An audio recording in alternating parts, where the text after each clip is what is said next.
Okay, welcome everybody to the May 12th meeting of the working group. I'm very pleased that Joy Phillips is going to be speaking.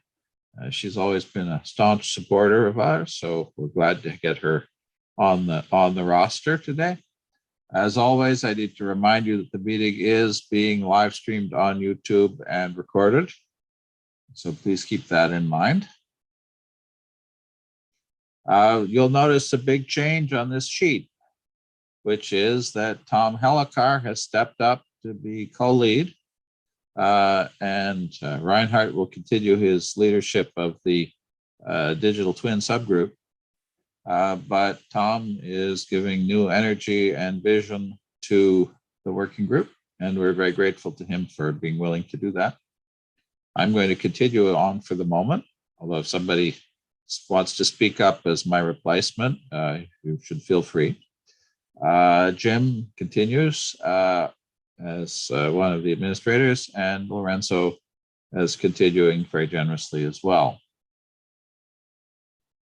We always have our communication channels. Please help us communicate. I think we could do a better job communicating. If anybody wants, as you've heard me say this before, if anybody wants to help me edit the YouTube channel and distribute it better, I would be most grateful. That's a big job and could use some love. We have our Twitter handle MSM Viral. Please put that in your tweets when you use them or other kinds of posts. Hash MSM Viral will help us get the word out and have a consistent viewpoint. So are there any announcements to make today, besides the big one of Tom stepping in after Reinhardt? We will have a steering committee meeting tomorrow morning at 11 a.m. EDT. Tom has a nice agenda for it. I don't know if you want to share the agenda at this point at all. If you think that you should be invited to the steering committee meeting and you're not invited, please let us know and we'll make sure you get the invitation. Are there any other announcements? Tom, do you have anything you want to add today? Excuse me. I don't in particular, but thank you for having me help move this effort forward. I look forward to doing what I can to help us advance our initiative here. Okay, I just want to remind people that we have our CompuCell workshop coming up the end of July, beginning of August. We've heard talks from various members of my group, extended group, and others who use this modeling methodology. We'd be delighted to have you join us. It's going to be virtual again. We found that the advantage of not having people have to pay to show up to get to Bloomington, Indiana was outweighed some of the disadvantages of not having the personal interaction. So we're going to keep it virtual this year. If you have students, postdocs, anybody wants to learn our modeling methods, we would be delighted to have you. We have coming up May 19th, a single speaker, June 2nd and 9th, individual speakers. We don't have anybody up for May 26th. So we would definitely appreciate your contributions. Students, postdocs, second presentations, anything that you would like for May 26th. Please help us fill the roster. Lorenzo has issued quite a few invites to people. Many of those have been successful, but we need your suggestions. And if you know the people that you would like to invite, or you have specific text that you would like to include in the invitation, that can be very helpful. Lorenzo has been great about sending out invites, but it sometimes are a little bit generic because they're coming not from the person who came up with the idea in the first place. And so your help in convincing people to show up would be nice. We'd very much appreciate that. And we have to decide what we'll do about May 26th if we don't have a speaker lined up. There's also a question about whether people want to meet in August. Some people feel that August is sacred, Europeans especially. Some people think August is a great time for meetings, so think that one over. So without more delay, we're going to turn the floor over to Joy Phillips, who's going to be telling us about the interaction between the brain and the immune system.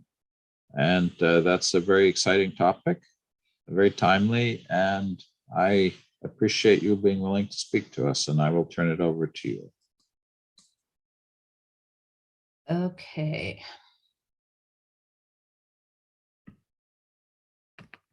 Is it? I don't actually know how to screen share. We didn't get a chance to talk about it. So at the bottom of your panel where you have things like your mute button, there should be an option which says screen share. And it's highlighted, yeah. And the one thing you have to be careful about is if that you select the presentation. So the best thing is to start is so either share your desktop or share the presentation.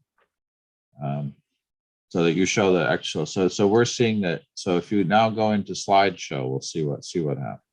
Come on, there we go. Haha. Perfect.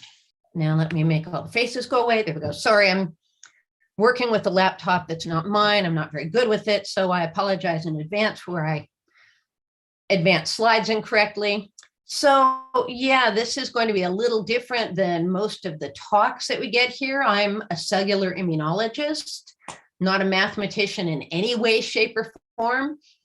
And I'm going to be talking about the inflammatory regulation that occurs during the later stages of respiratory viral infection.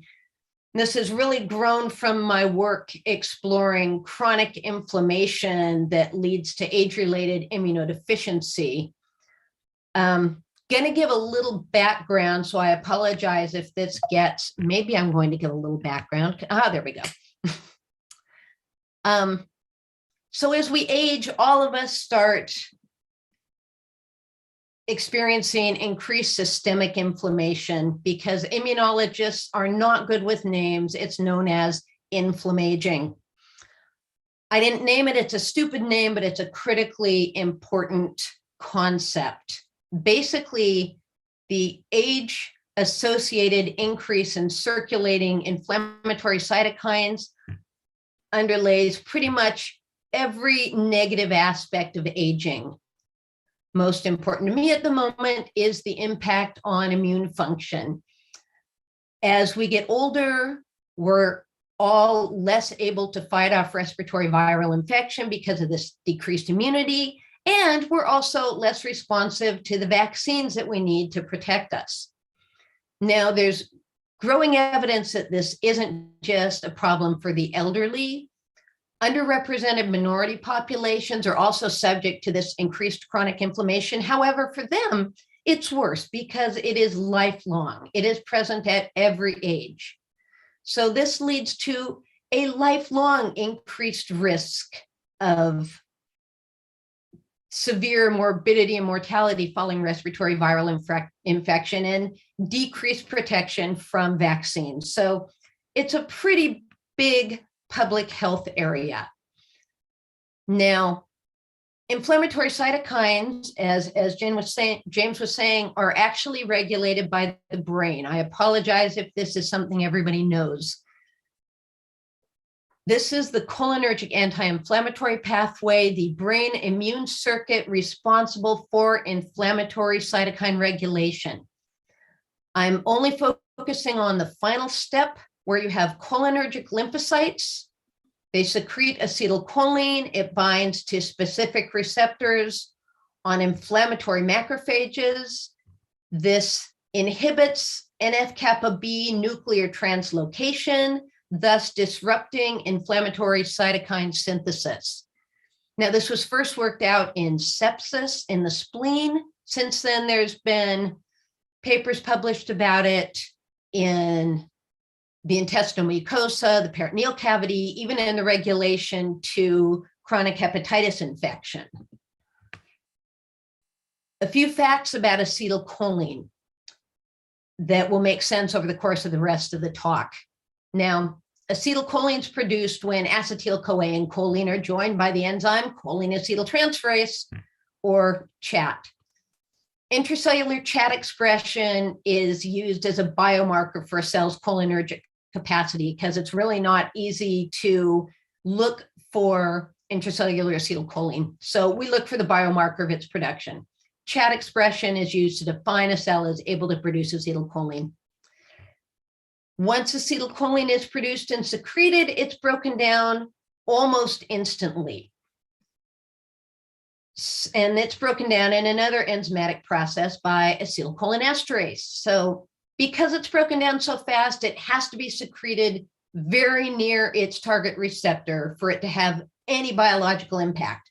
So your delivery cell has to be right near your target cell. And the last thing is, because it's broken down so quickly after secretion, you really can't measure its secretion in your target tissue. So instead, people measure choline concentration changes as a biomarker for local acetylcholine secretion and breakdown. Honestly, cytokines are a whole lot easier to work with, but oh well. So these are the three factors that will then explain the data on the rest of the talk. Now, as I said, I was interested in this process over the course of influenza. I do work in the mouse model. This should look familiar to everybody. Mouse flu parallels human flu. You've got viral replication, which is asymptomatic. After about 3 days, you get the innate response. The animals get sick. 8 days later, you get the acquired immune response. The animals start to get better. Everything's wonderful. This is the model we used. We infected mice with influenza, euthanized them at various time points after infection corresponding to the innate response, the cellular response, or during recovery and repair, flushed the lungs and looked for evidence of acetylcholine production in the airways. Of course, that means we looked for breakdown of acetylcholine. We measured choline in the airways. I thought we were going to see it right after the induction of the innate response. That's why we looked at day 4. Acetylcholine doesn't change at day 4. It starts changing at day 8. Peaks around days 9 and 10, decreases over the next week. Well, okay, once again, I was wrong, but at least we did see a nice choline peak. Looks like there is acetylcholine production during flu. And if we look at this in relationship to the weight loss curve, you see that this time point corresponds to a period of time when we have a lot of cells in the airway. So this was our first hint that the acetylcholine was being produced by the infiltrating lymphocytes. So we basically went on with 3 questions. What was the source of the acetylcholine? What were the acetylcholine targets? And what, if anything, was the acetylcholine doing? Well, we got our hands on some cholinergic reporter mice. These are commercially available from Jackson. Some nice person cloned GFP immediately downstream of the CHAT gene. So when the CHAT gene is being transcribed, the cells glow green. We infected those mice and conventional mice with flu and looked at the cells that moved into the airways. And what you see is that in a normal cell, of course, you don't have a GFP population in your lymphocytes. However, 10 days after flu infection, most of your cells are not expressing GFP, but about 10% of them are. So we do have cholinergic lymphocytes appearing in the airways 10 days after infection. We looked at the kinetics of these cells moving into and out of the airways. This graph is showing total lymphocyte number in blue and green cells, cholinergic cells, total number in purple. If you look at it, you see that although the chat cells are about 10-fold lower in terms of total number, the kinetics look pretty much the same. There's nothing too exciting going on. But if you look at chat cells as a percentage of the total lymphocyte population, it's a little more interesting. Again, the conventional cells are in blue. Exact same data as on the left. This time, it's the percentage of lymphocytes that are expressing chat that are shown in red. You can see that the percentage of the cells expressing chat is increasing over time, even as the total lymphocyte number is clearly going down. In fact, there was still a decent percentage of the lymphocytes expressing chat up to a month. We have later data showing that we have chat expressing cells up to 2 months after influenza infection.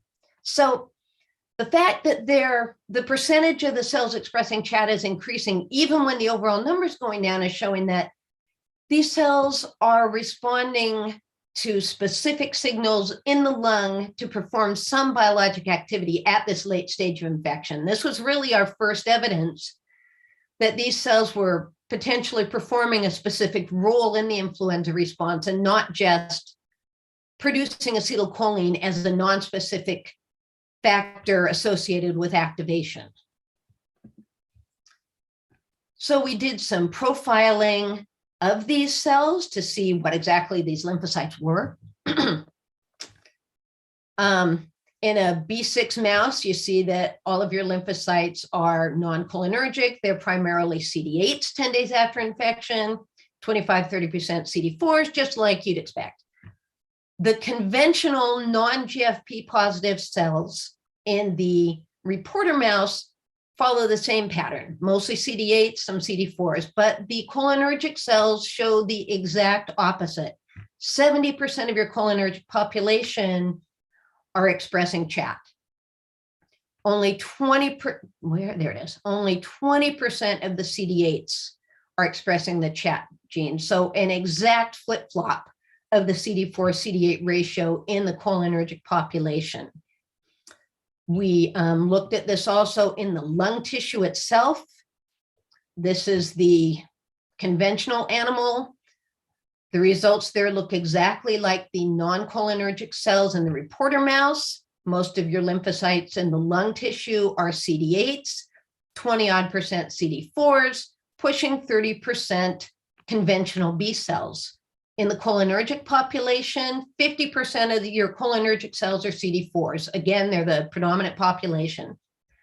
Only 15% are expressing CD8. However, a quarter of the population is also conventional B cells in the lung tissue.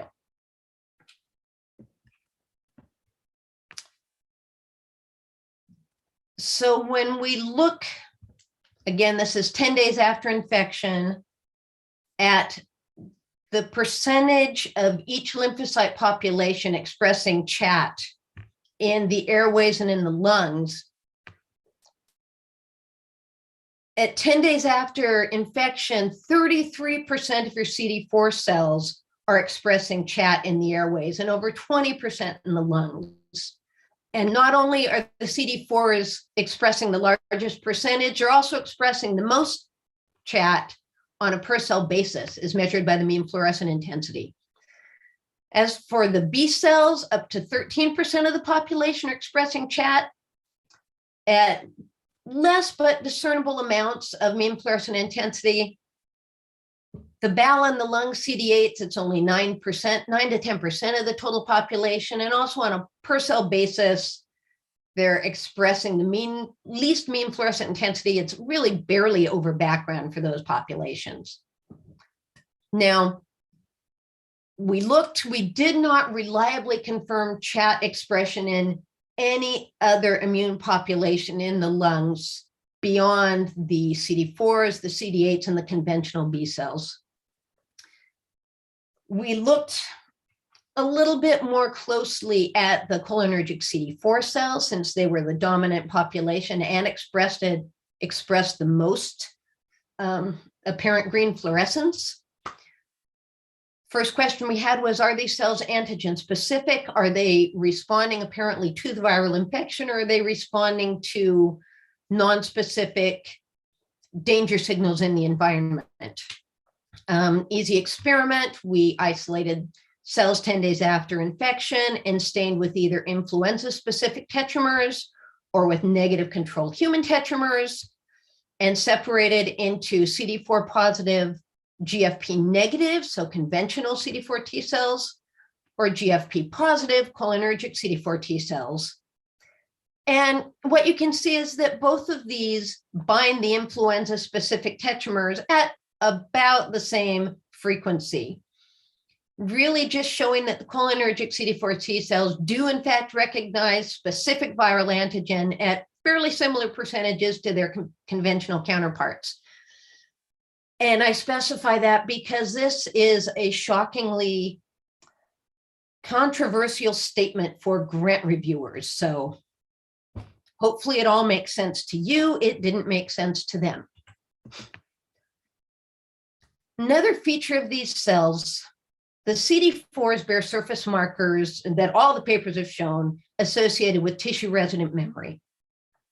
Now, the hallmark of a T resident memory cell is that it is not accessible to the circulation.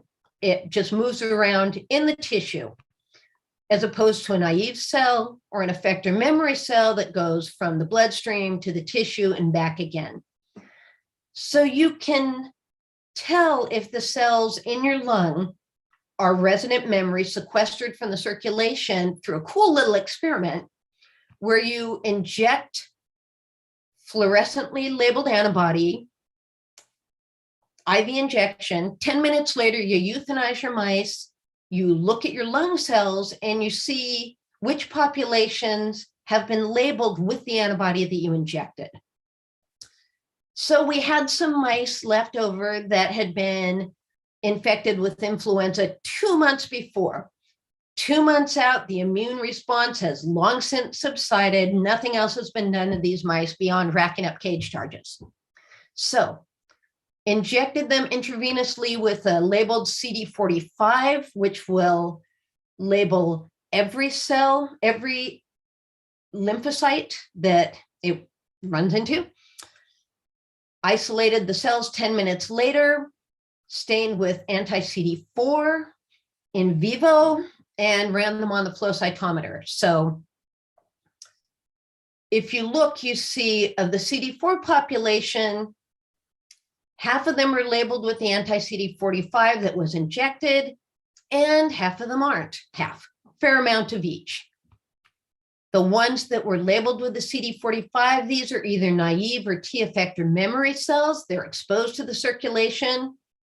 And these populations contain little, if any, chat GFP fluorescence, a very low percentage if they do. But more importantly, the T resident memory population, who are clearly protected from the circulation, not labeled with the injected antibody, these cells are 15% cholinergic. And again, this is 2 months after infection.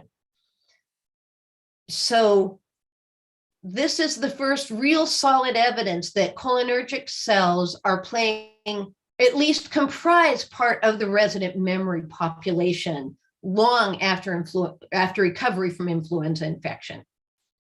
So something else that's very controversial for reviewers to understand. So great.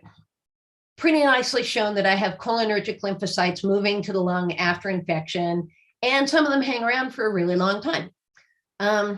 What do I have for targets for the acetylcholine? Remember, acetylcholine works to mitigate inflammation in large part at the level of the activated macrophage.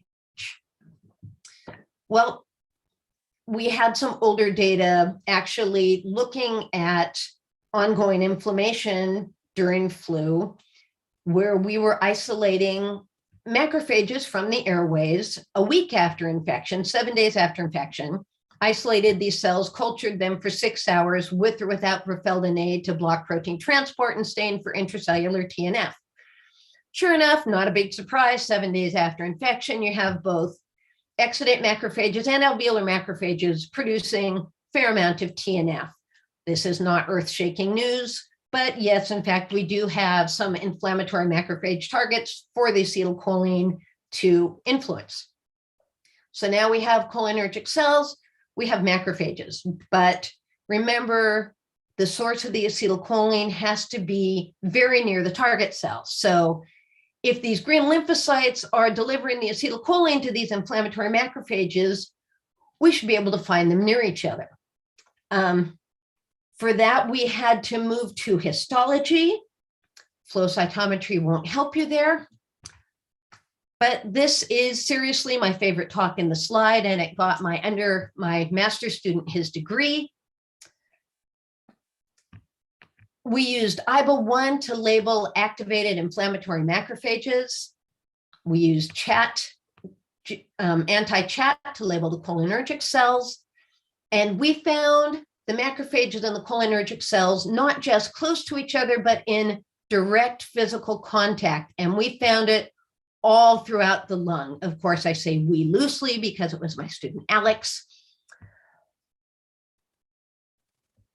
Here in the peribronchial region, nice picture of the macrophage almost engulfing the cholinergic cell. Here's a beautiful one of several macrophages all contacting the same cholinergic cell.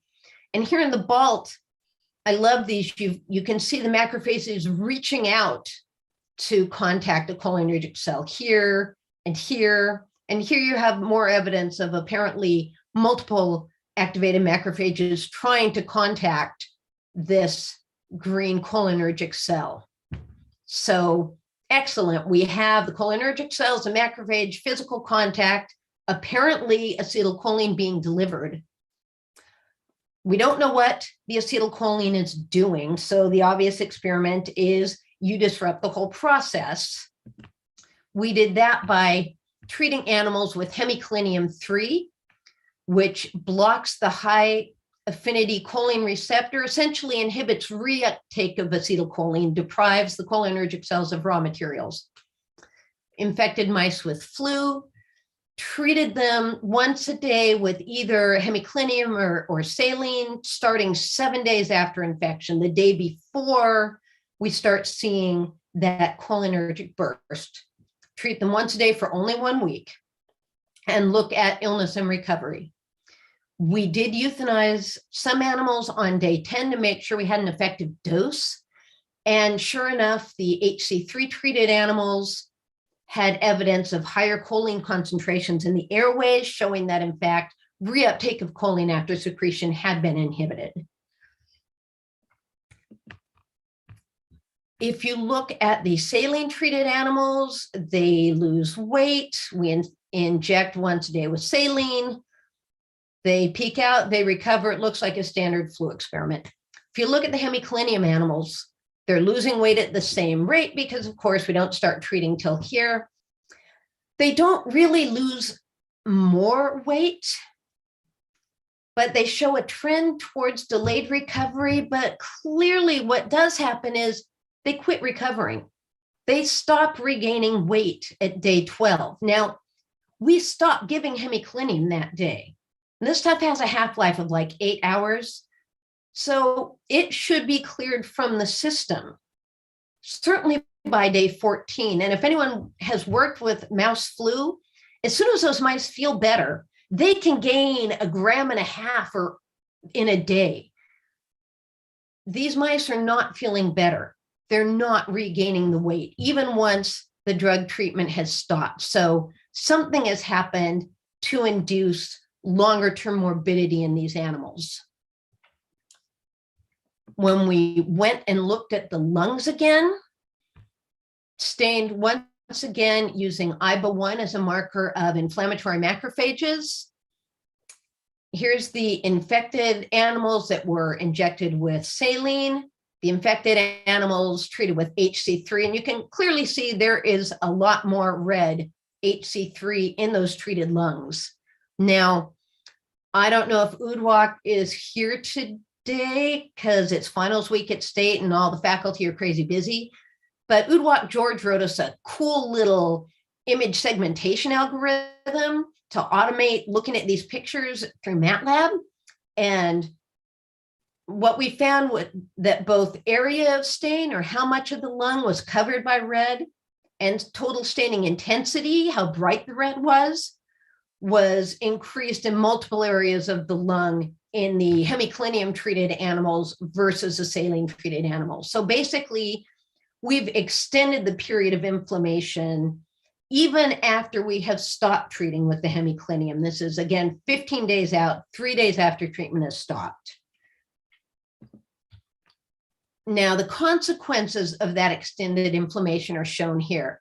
Examine these lungs using a standard H&E.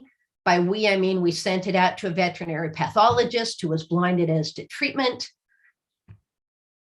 Now, excuse me. The lungs from the infected control, where is the mouse? There it is.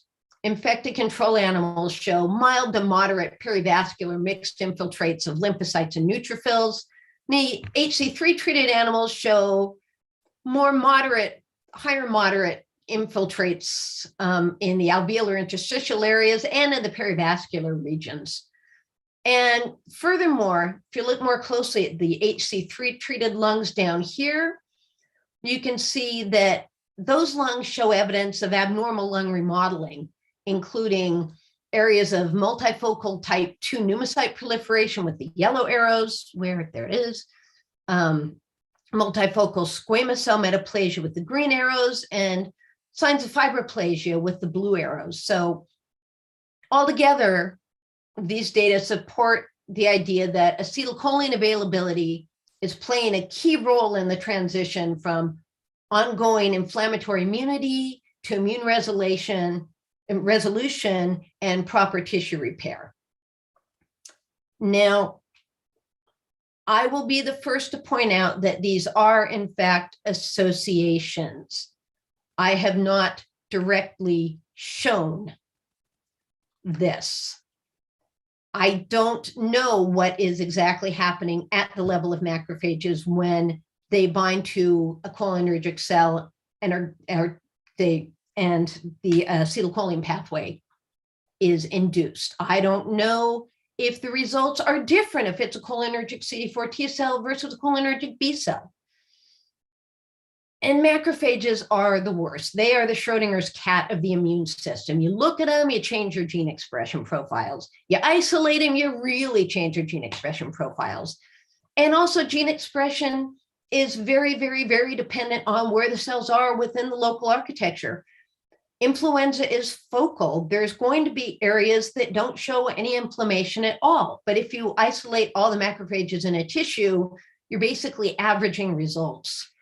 What I'm going to need to really start answering these questions is spatial transcriptomic data from flu-infected lungs. That is something we are hoping to work on. If anybody has any spare infected lung spatial transcriptomic data, give me a call. But even though we didn't know exactly what was going on, didn't stop us from asking a couple more questions. The main one being, okay, if we inhibit acetylcholine, we make things worse. What if we increase acetylcholine? Remember the first slide? Increased inflammation is associated with decreased immunity, and acetylcholine is supposed to decrease inflammation. So what happens if we increase acetylcholine? Well, that's pretty easy to do. Aricept, donepezil is the first line treatment for Alzheimer's disease, been out in the clinic since the late 90s. We infected mice with flu and treated them with donepezil on days 0, 2, 5, and 8 after infection. Normal control mice got PBS. They're in green, they got sick, they got better, standard. You can see in the donepezil treated mice, they show evidence of immune protection as early as 3 days after infection. And that protection from flu-mediated weight loss is retained throughout the course of the infection. So this seemed to support that decreasing the early inflammatory response to respiratory infection also decreases morbidity and improves the overall clinical picture of the infection in young and presumably otherwise healthy animals. Now, it turns out, although I didn't know this when I ran the experiment, this is consistent with the literature. Wonderful paper out of Japan looking at dementia patients who were and were not being treated with donepezil. Patients hospitalized for pneumonia, those on donepezil were statistically protected from dying compared to those that were not. So increasing acetylcholine is mediating protection in a really medically fragile population. However, this is not really specific for influenza. It turns out that increasing acetylcholine availability protects from death from essentially all-cause mortality. So among the experiments that have been run in people and in preclinical models, it's been shown that increased acetylcholine prevents death from pneumonia, I said, heart attack, stroke. It improves vascular function, decreases sepsis and acute respiratory distress. DIC prevents acute kidney damage. And after 2 years of COVID, that list should look really familiar. So it led me to be asking, okay, can increasing acetylcholine prevent the death rate from COVID? Well, I spent much of the pandemic beating my head against brick walls trying to find this out. Wrote a paper if anybody's interested. Finally, I was able to find collaborators with access to patient data to help look at this.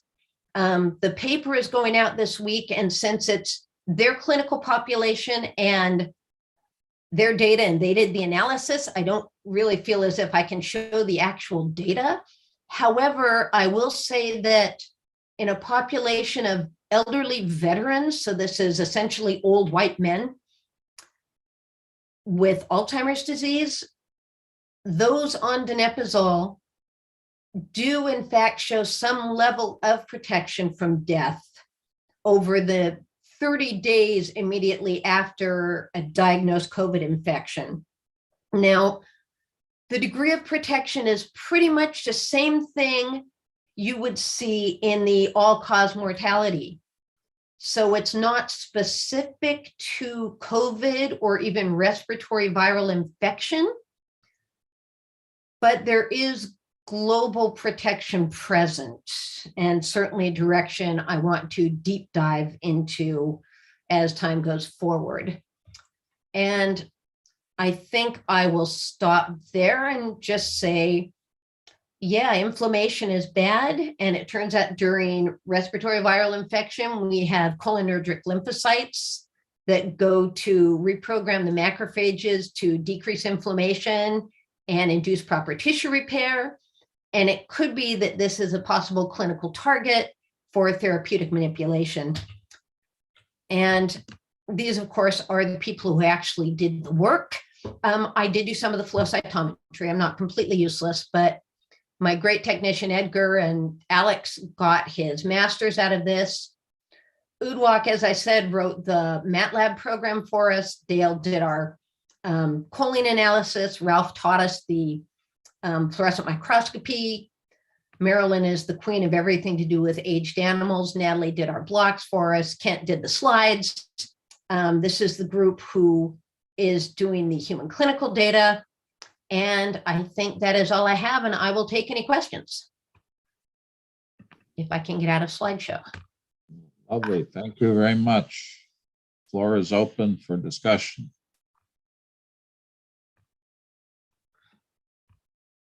Oops.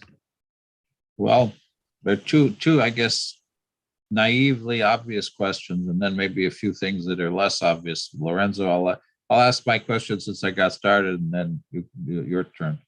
So the first one is, if you have these dramatic effects, why aren't these modulators being used prophylactically more generally? Thank you. I have no idea.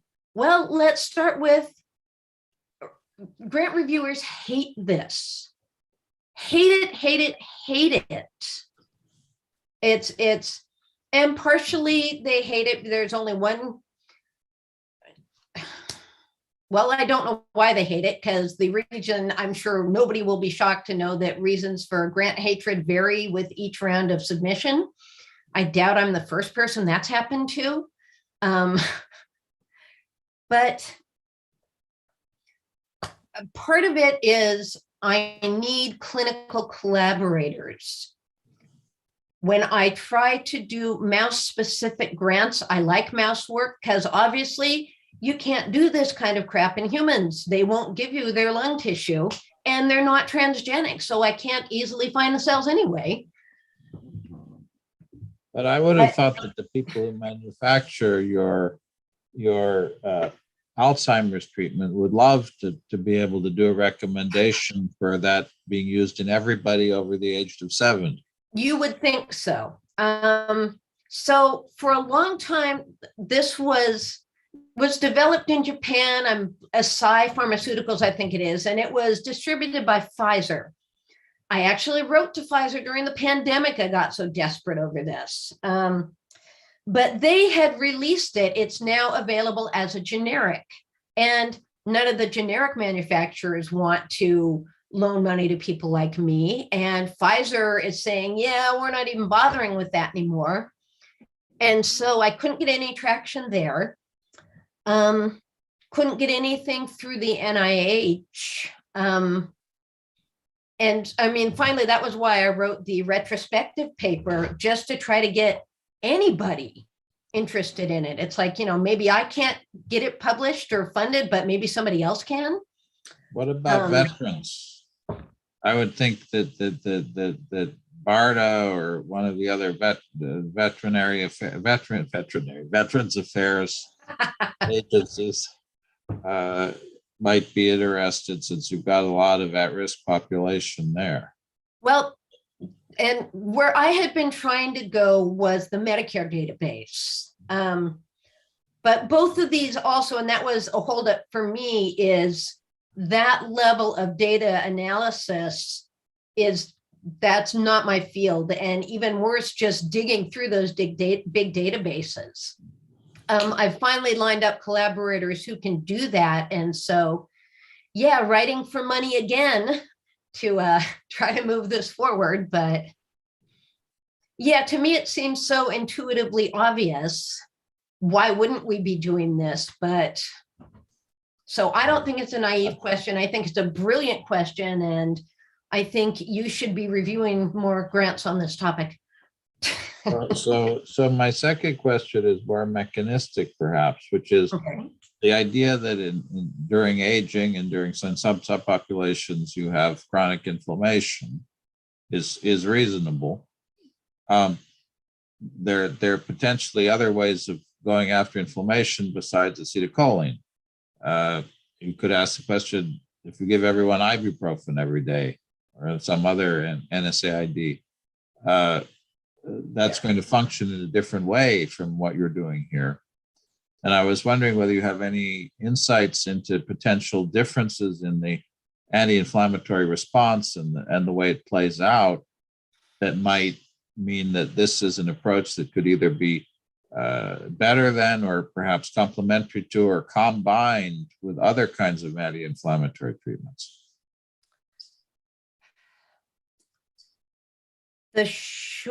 Well, there are no short answers. I think combined therapies could ultimately be very complementary. An area I'd like to look at is cholinergic treatment along with NAD boosters to start restoring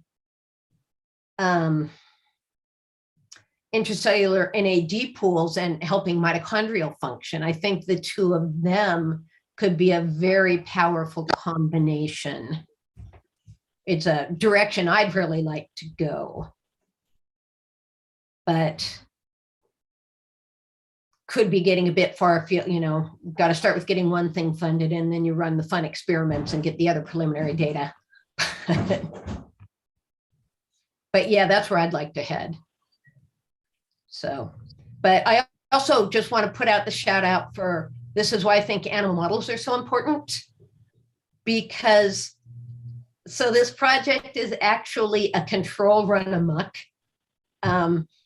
This came from a project that was supposed to be the impact of early life microbiome treatment on cholinergic cell development, and it went a whole nother direction. And you couldn't have done it in human cells because there's no biomarker yet for these cells in people. So until we develop that biomarker in animals, we can't even start asking the human question. And we would have missed it in humans because you can't look for what you don't even think to look for. So this is where I just like to remind people that animal experiments, as long as you're using them for the right reason, are still a very, very, very valuable resource. Okay, off the soapbox. Okay, sorry, Lorenzo, I took a lot of time. Go ahead. No worries at all. Thank you, Joy, for the talk. Well, it's the kind of talk I'm more used to here in my in my field. And I think I have a series of three. Okay. One, you mentioned that acetylcholine acts locally. Yes. Otherwise, it gets hydrolyzed. And Yes. my first one is how locally is locally. Is few cell diameters like wind, is about compartments. So if it goes in the bloodstream, there are hydrolases there and things like that. So how local is local. Second, let's do in series. I was going to say, if you do all three at once, I'll forget the first one. Okay. Short answer is I can't exactly say. Acetylcholinesterase availability varies by tissue, but I think part of this is a fail-safe mechanism. Too much acetylcholine is lethal. That's basically insecticide poisoning. So I think this is intentional biologically, that if acetylcholine is not very near a targeted receptor, it's destroyed. But exactly how far that is, dang, that would be cool to know, but I don't know. Okay. I know that even in the serum, you can measure circulating acetylcholinesterase, and it's present in the bowel fluid too. So it's there. So it's probably pretty fast. You've got to be very close, but we weren't honestly expecting it to be physical contact. That was a fun surprise. But perhaps few cell diameters. I would have thought so. 200 Yeah, microns. like with neurons. You know, there's at least a bit of distance in all the little schematics they showed us back in early biology. So, okay. My second one is about, well, there is a group, I think is the only group that have shown that in endothelial cells, acetylcholine receptors are distributed not homogeneously, but in patches in a heterogeneous fashion. And they've shown this, I think, in mesenteric arteries. I'm not sure that this is happening in the lung as well. well, So it is actually, and I tried to restrain myself, but yes, the bronchial epithelium, they do have cholinergic receptors. They do respond to acetylcholine. They also can produce acetylcholine, which was one of the reasons finding the cholinergic lymphocytes was a big surprise, because the lung has actually two sources of acetylcholine, the bronchial epithelium and the cholinergic vagal nerve. So why do we need the lymphocytes anyway?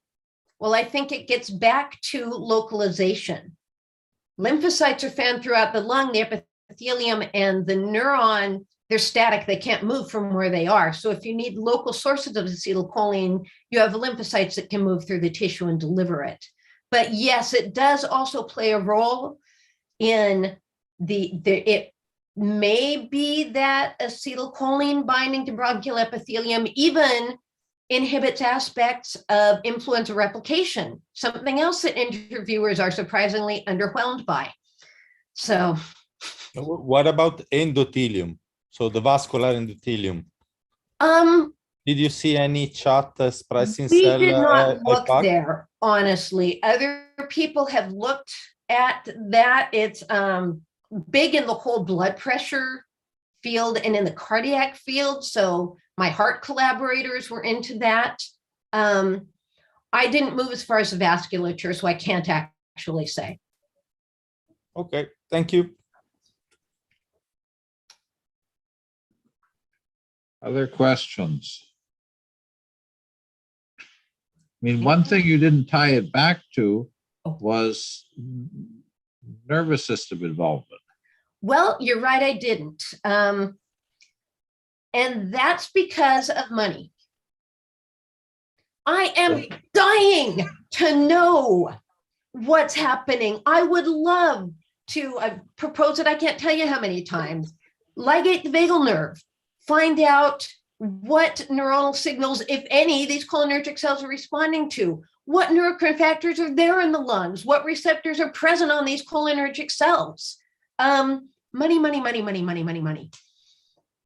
Which is why I concentrated on the very last step. I've got the cells and I've got the acetylcholine. Why are they producing it? I have no idea, and I am dying to know. Grant reviews. So you don't have an idea of what is inducing the acetylcholine production in this subset of cells?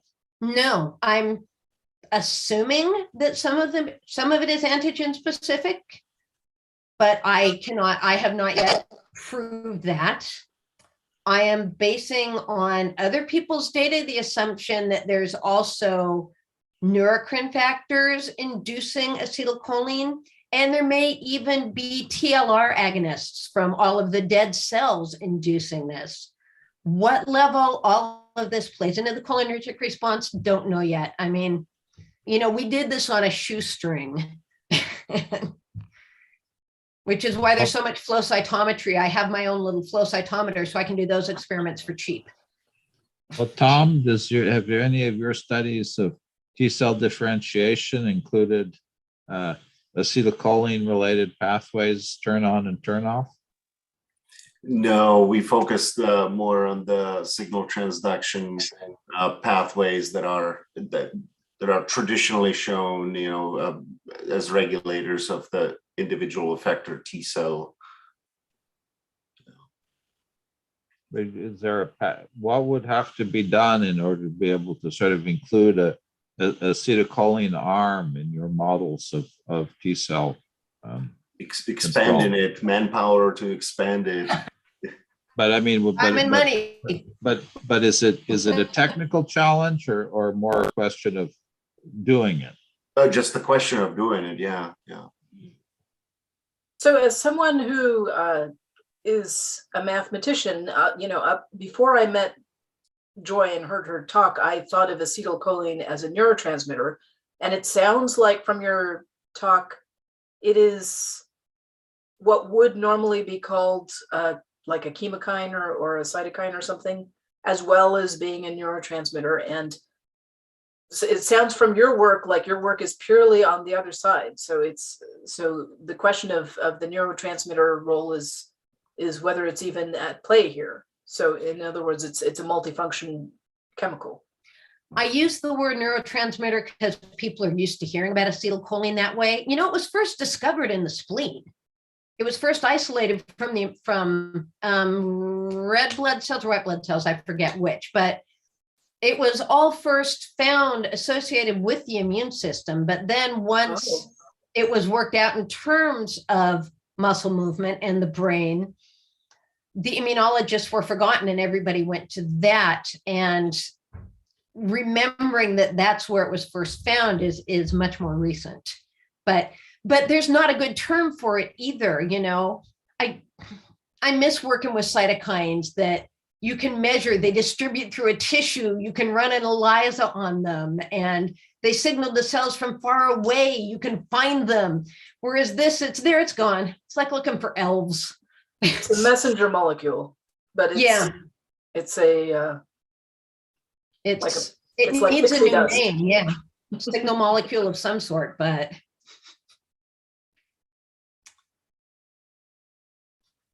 so Well, I was certainly struck by just a piece of this, because there are many pieces that you talked about.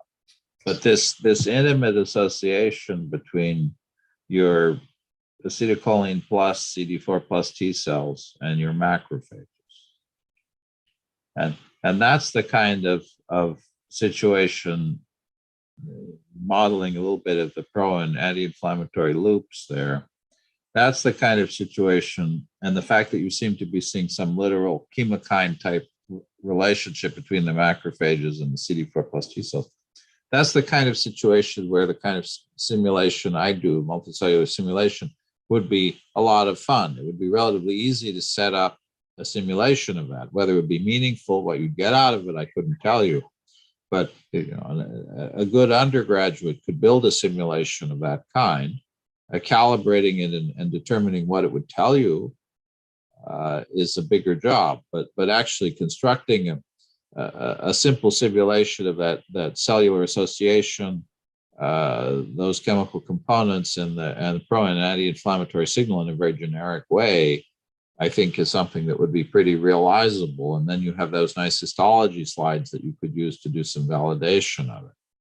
So I'm sure, other people have other methods, modeling methods that you could use, but that's certainly something that the techniques we develop or some of the other people in the room develop could do. Again, I'm not promising you'd have great biological insight from it, but that would be I think a practical modeling project that could directly come out of the data you already have.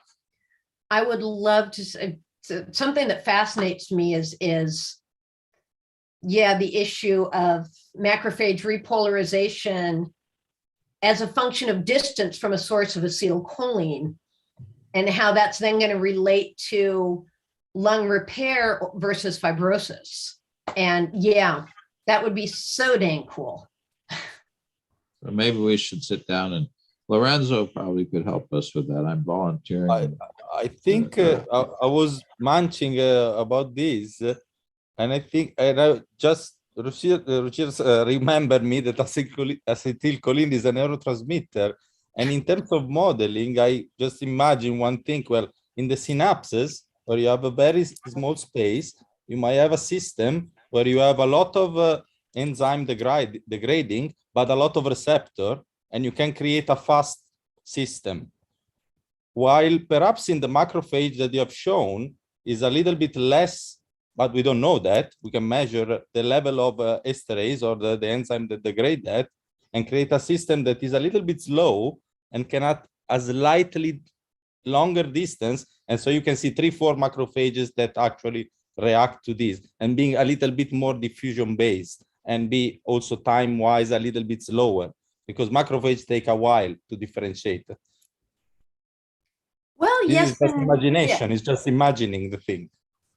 Yes and no. They shift their gene expression profiles really quickly. But well, I guess slower than a neuron firing. Oh, yes. I see the time scale you're talking about. Yes, much slower than that. Yes. We're just talks, and I think the modeling could kind of give insight into that. Or Cool. Biological in this is one sense, but there might be more, I guess. So I'd like to make just a comment listening. I don't know anything about immunity, and I'm probably going to show that in the way I formulate the question or the comments. But because of that concept that where the acetylcholine is secreted and where it should be targeted, or the receptor for it is seems to be so important, the other concept maybe to add a level of complexity to the model would be to consider heterogeneity in the viral particle that deposit on the tissue, and see how that would affect, and why now you can maybe the reason why you get focal disease with flu is that maybe where predominantly you have these viral particles going to a certain region of the lung, where there is enough of a concentration and the alveolar macrophage can go and reach out to them compared to other sites. And that could also be modeled in like an alveolar region or a small airway region, whatever your region of choice is. To start getting to that multi-scale concept from adding in an early step of looking at the infection itself, and then, okay, that's what you're saying. because when you do these experiment, did you do this experiment in vitro as well? No, Okay. no. The in vitro macrophage assays are just not that good. I mean, people use them, and if you're asking specific questions, they can be helpful.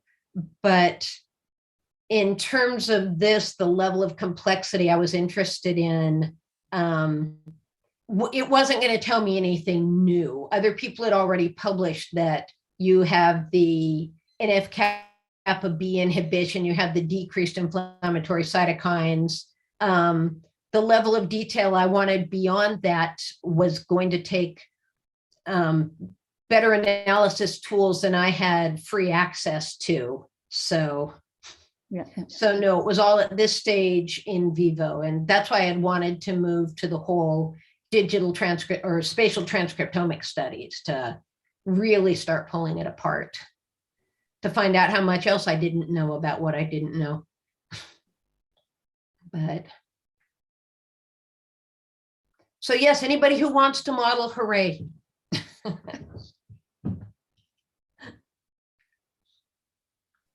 Well, one other question, thinking, I guess in vivo it's hard, is you see this subpopulation of cells that are acetylcholine positive, but do you know how long a particular cell stays acetylcholine positive? Is it always, you don't really know longitudinally whether there's some switching of type going on in the lung or elsewhere, or are you able to say that once they go into that acetylcholine positive pathway, then they stay there? Actually, that's an excellent question. And I didn't get into this for time issues. So the thing with the chat gene is it is regulated by the environment. So if a cell is not producing chat, that doesn't mean it doesn't have cholinergic capacity. Once the immune response is over, things are calm, chat down regulates. So if you're looking at a GFP negative cell, you don't know for sure in a calm environment, is this cholinergic or not? Is it just waiting to reactivate, or is it conventional? So what you really need are lineage tracer mice that once they express the chat gene for the first time, they stay fluorescent forever. You breed those to your chat GFP mice so you can see both a history of cholinergic activity to tell what of the lungs, for example, all those resonant memory cells, how many of them can secreted acetylcholine in the past, plus how many are secreting acetylcholine right now. I think that could be huge in memory in terms of blocking later life inflammation in response to recall pathogen, for example. But it also can go the other way. Could this be associated with immunodeficiency? Could this be downregulating a response so much that in response to a bacterial infection, you're actually increasing risk? Like you see after flu, you're at increased risk of a secondary bacterial infection. How does that play in? All questions I would love answered, but no, it's actually a fascinating area that I'd love to know about. What about steroidal inhalers, which are going to both inhibit NF-kappa B and your IL-1 beta? If I take fluticasone, that would knock both of those down.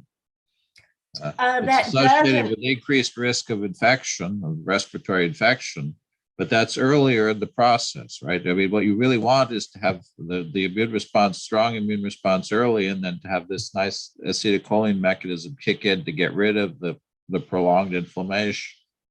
Well, and exactly. And one of the issues as we pass the age of 40 and we start developing this inflammaging is not only do you have increased systemic inflammation, you are less able to effectively induce a normal inflammatory response.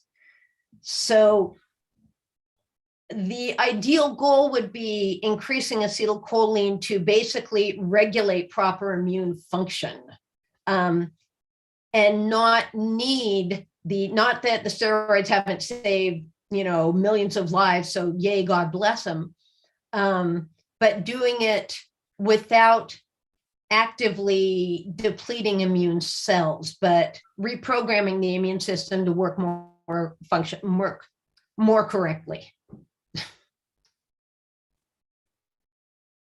Sorry, Richard, go ahead. Yeah, so you made a very clear picture of acetylcholine itself and what you've done to elucidate that reaction, but with the last step. But do you know, or did you maybe leave out to keep things simple, how it interacts with the rest of the resolution of inflammation? The resolution of inflammation is something that probably has many components. It probably does. And no, I don't. Been focusing just on trying to get this part answered. To take it much farther, I mean, what I was trying to do was develop mice that were lacking cholinergic capacity in either the T cell or the B cell compartment. There are mice that don't have either the alpha-7 nicotinic receptor, so they can produce acetylcholine, but they're lacking the downregulatory mechanism to deal with it. Those mice, in fact, do take a lot longer to recover from flu, have worse inflammation. And there is evidence that there's also receptor dysregulation with age. So it's not just acetylcholine, it's the response parts of the whole acetylcholine cycle probably have some age-related issues too. So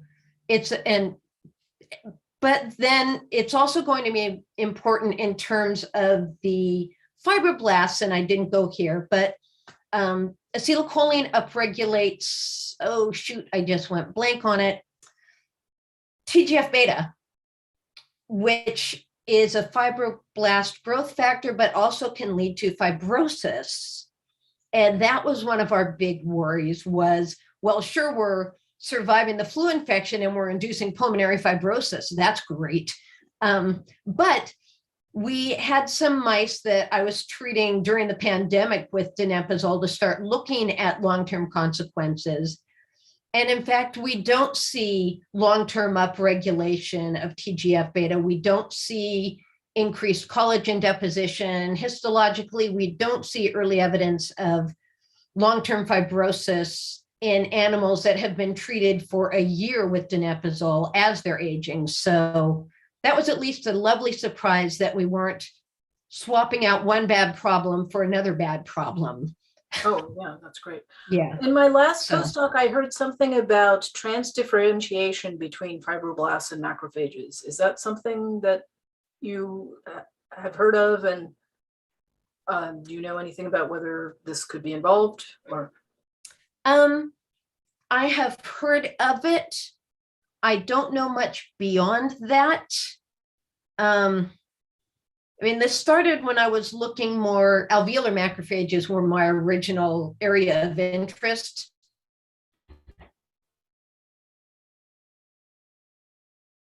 Derived from the yolk sac, and they're a long-lived population, as opposed to the tissue macrophages that come from the bone marrow, where that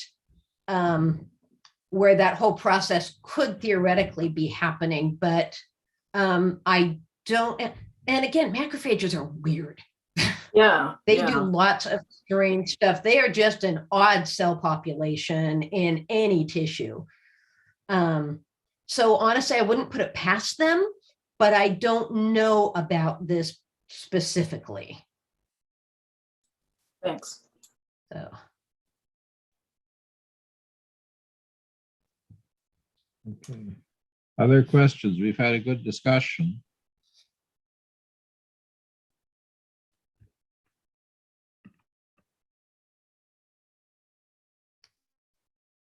I think that might be all of them. Okay, well, I think we had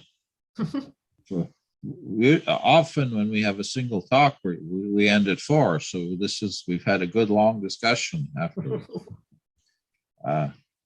It's cool. It was Anyone clearly, who wants to collaborate, please feel free to get in touch with me. it was a great talk. I know you were a little concerned about it being too classically experimental for this group, but I think you see there was a great response. Thank you. So we appreciate very much your being willing to present it to us. Okay, well, I want to thank you again for being willing to give us the talk. It was fascinating. Thank you. And stimulating. And I appreciate everybody for coming today. I'll see many of you tomorrow for the steering committee. Please send me your suggestions for speakers. Send them to Lorenzo too. More talks like this that have great experimental ideas that could use modeling would be most appreciated. So think broadly about who you'd like to hear. And I will see you next week. Thank you, everybody, for coming. Goodbye. Thank you.